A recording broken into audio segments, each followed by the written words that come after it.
Okay, so Dave and I are going to talk about x and y intercepts of linear functions with you. The x-intercept is the point on the x-axis that the line crosses. So it's always going to be right on that axis. So if you look at this coordinate, it's 1, 2, 3, 4. The x goes first, and then it doesn't go up or down. So there's no y, so that's 0. Okay? The y-intercept is the point on the y-axis that the line intercepts it, crosses it over. So if we look at this, the x is right on the 0 here. And then the y is 1, 2, 3, 4. Down 4, so it's negative 4.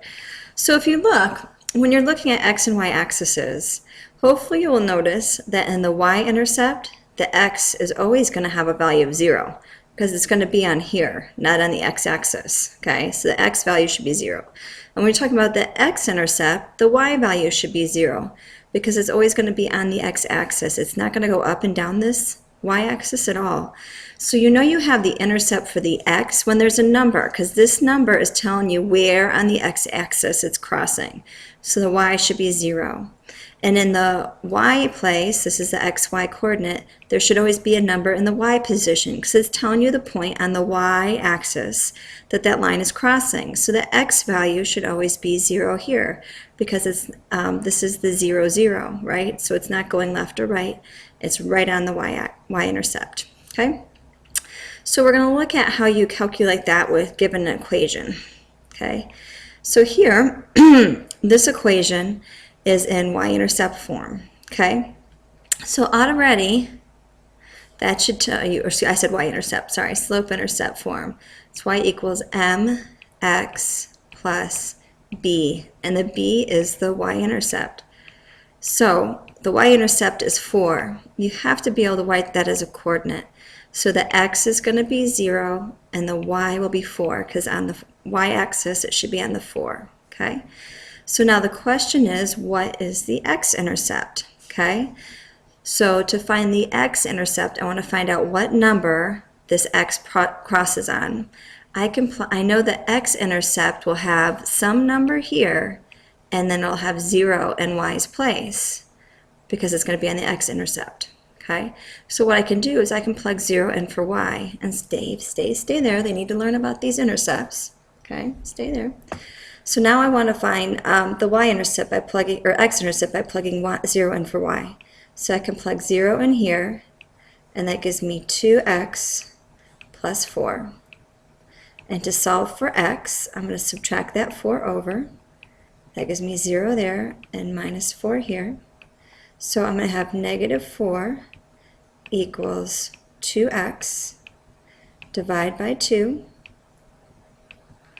And x is negative 2. The x-intercept's negative 2. Therefore, the point should be negative 2, 0. Okay? So remember, the y-intercept, or excuse me, the x-intercept, y is 0, y-intercept, x is 0. Okay? And so then we can just get this line by placing that. We know the x-intercept's negative 2. The y-intercept is 4. 1, 2, 3, 4. And then my line just goes through those 2 points, okay? So let's look at this one over here. This is a standard form equation. So I want to find the x and y intercept, okay? So to find the x-intercept, I'm going to plug 0 in for y, because I want to know what number x is on. So I have negative 2x plus 0 equals 4. So then I can just divide by negative 2. And the x-intercept is negative 2. And if I want to write that as a coordinate, I write that as negative 2 and 0. Okay? Then, if I want to find the y-intercept, I'll plug 0 in for x. So that will give me negative, ooh, I need a different color. Sorry. So that will give me negative 2 times 0 plus y equals 4. So hopefully, you know, negative 2 times 0 is 0. So I'm left with y equals 4. And again, if I want to write that as a coordinate, 0 in the x position, it's 4 on the y. Okay? So this is my x-intercept, and this is my y-intercept. And again, we can graph those. So looking at IXL, you're going to do some of that tonight on IXL. So we're going to go to IXL, we're going to go to S11 on Algebra 1, okay? So, oops, let me get my smart ink. This one is asking, what is the x-intercept?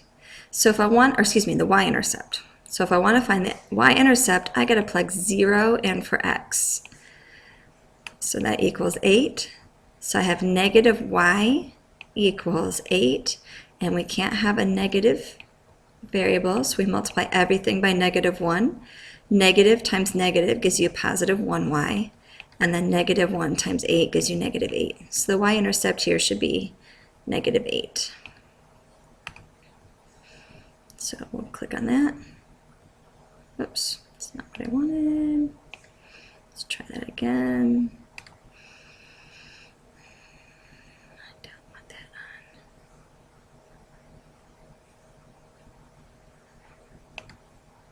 Go away. Go away. There we go. Right? There we go. Negative 8. Submit. Good. Okay, so let's look at this one. This one's asking for the y-intercept again. So, again, if I want to know the y-intercept, I got to plug 0 in for x. So that is going to give me, 7. I'm going to replace x with 0 equals, nope, that was totally wrong, sorry.